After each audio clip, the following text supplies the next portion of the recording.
I pozdrav svima ljudi, dobrodošli na ovaj klip. Ljudi, vratio se posle duge 2 godine pauze. Juče mi je nešto donalo u glavu da opet krenem da snimam. Kao što vidite ljudi, evo nas u World of Tanksu.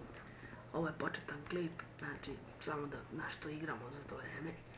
Da znate da ćemo snimati World of Tanks, League of Legends, sva akcione igre, zrazanja sa klubom, gejevima, zvaćemo kurve, možda tako nešto. Zrazat ćemo se, sami ćemo verovatno snimati, bit će akcije, svega. Ljudi, ja sam malo bolestan, tako da izvijem tako loše pričam. Sad ćemo da krenemo, uzet ćemo jedan keca, idemo u borbu.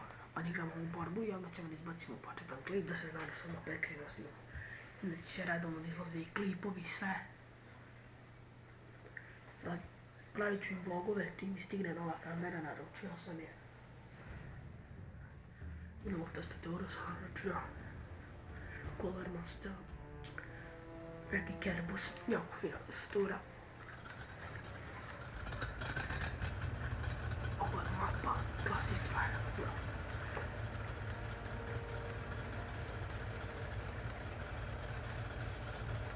Vidite ljudi,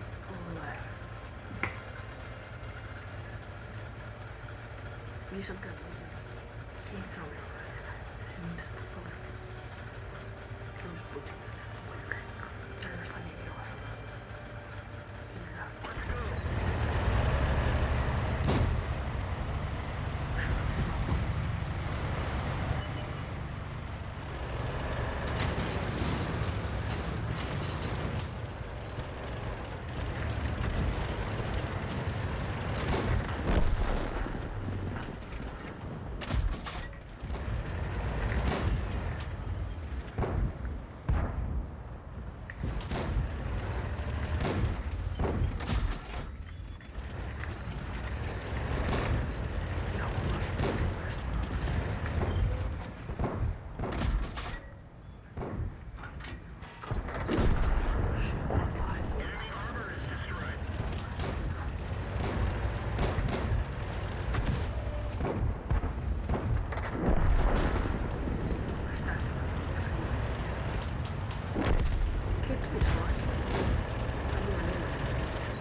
Šta mi je više, bolestan sam već 20 dana skoro.